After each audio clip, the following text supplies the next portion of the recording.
Hey guys, what's up? Welcome back to the channel, and in this series we're going to be flipping my dead gaming laptop and this old Dell Inspiron 620 into a high-end gaming setup. So, this right here, this is a gaming laptop I got from my uncle that had some issues, and then about a month after I got it, it completely stopped working. So I sold it on eBay for one of the two things in this challenge.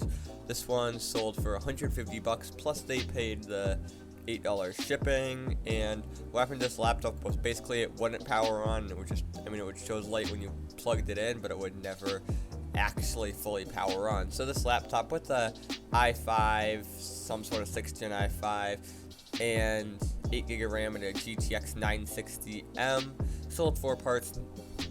Not working, laptop doesn't power on. This sold for again 150 bucks plus that $8 shipping, and then after eBay fees I got to keep $143.09. So yeah, that's pretty good actually. So yeah, and then this right here, it's your generic office desktop. It's Dell Inspiron 620 at a i5 2130, 8 gig of RAM, and then a 180 gig hard drive. So with both of these sold, this one I just sold on Facebook because I don't know, I didn't, like, desktops are pretty expensive to ship over on eBay, but with that sold, we now have,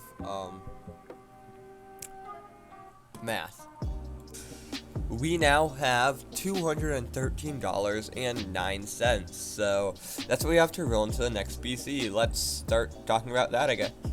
For the next PC, I am using another one I got for free, but this right here is a Dell Precision T5500 based on the X58 platform, and here's just all the stuff I bought for it. So let me just pull up the calculator so I can add all this stuff together. And so first thing, and really need a CPU upgrade. It had a quad core 4-thread Xeon at 2.2 gigahertz. We upgraded this to an X5670 that does like 3.1 gigahertz all core across 6 cores and 12 threads. Those can be had on eBay after taxing and shipping for under 15 bucks. I paid $12.42. Next up, I got some RGB to RGB it out because gamers like RGB for Fortnite. So these RGB strips, they're actually pretty nice for the 4 bucks, and well, $4.27 after tax. So just adding that. Next up, then to power the GPU we got, I did need this adapter. This takes the second unused CPU 8-pin and turns it into 2 GPU 8 pins. This was $6.32. With that, what we paid on eBay is $23.01. And then for a GPU to put in there, because that Quadro NVS 420 is not going to be doing any gaming anytime soon, I picked up this UJ GTX 760 just with the ACX cooler. This card does run pretty loud, but I paid just 50 bucks for it off Facebook Marketplace, and that brings our total to $73.01 for a 6-core gaming PC with 12 gig of RAM and a GTX 760. Okay, so this right here is the inside of the very much a work in progress Dell Precision T5500. So this right here is what makes these so great to upgrade into gaming PCs. This right here, this PC stock comes with between, I think it comes with somewhere from a 600 to a 875 watt power supply. Pretty big downside of this is, well, look at all those rails. There's a reason modern power supplies only have 1 or maybe 2 rails, and that's just kind of, that means, so on this power supply, both of your PCI Express connectors are on the same rail, which means you can only pull 18 amps total from your two 6 pins.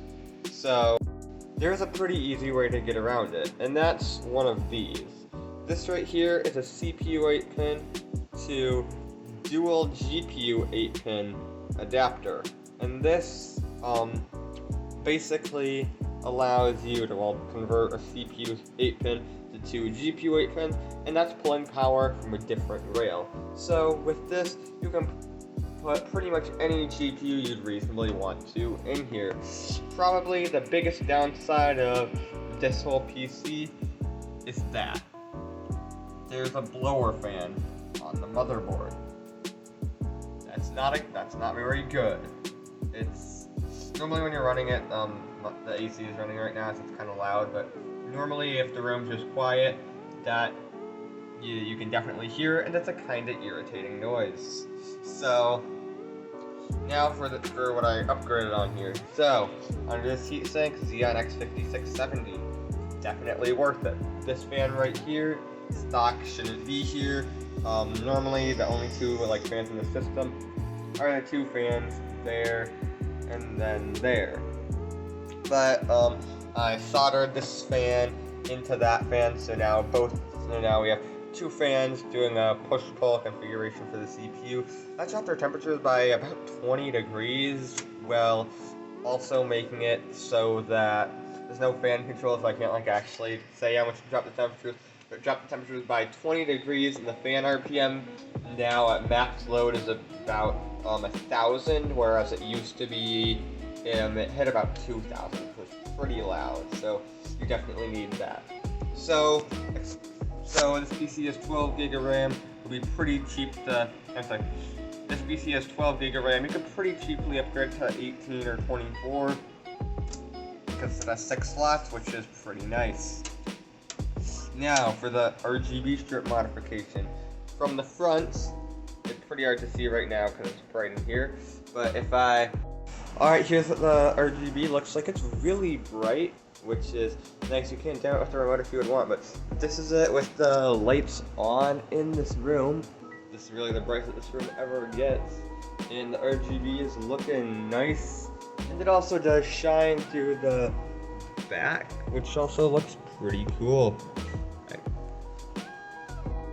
Alright, and then here's just what it kind of looks like. Normally the light is off in this room, but it is 3 in the afternoon, and it's pretty bright outside with the window open.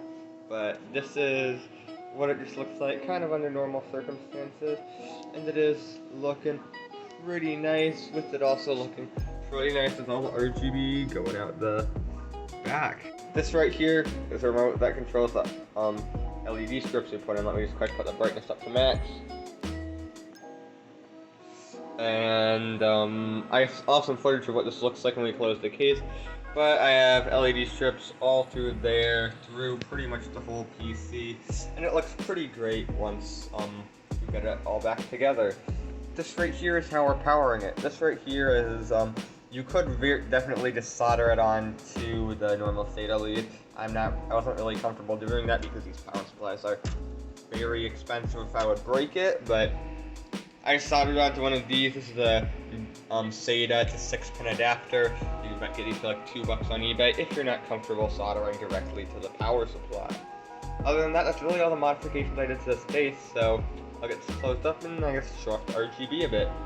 Alright, so far this PC for the $100 we're gonna have into it is looking pretty great, and I'll let you all have the benchmarks and then what we end up selling it for in the next video of this series. I'd like to kind of put out a few rules I decided on for the rest of the videos. So I'm gonna stop using free PCs just because it's not really that realistic that people are actually gonna be able to get stuff like this for free. I do have a few more PCs laying around, but I just feel like it's not really right to take those and just sell them. So after this video, I'm gonna have to buy everything. If it's something I have laying around, then I'll have to just subtract whatever it's selling for on eBay, and then if it's something I paid for, then I'll just use the price that I paid for it. So other than that, that's really the only thing I'm going to change. So, with that out of the way, I hope you enjoyed this video. We're almost at 100 subscribers, so if you could like and subscribe, that would mean a lot to me, and I'll see you in the next video.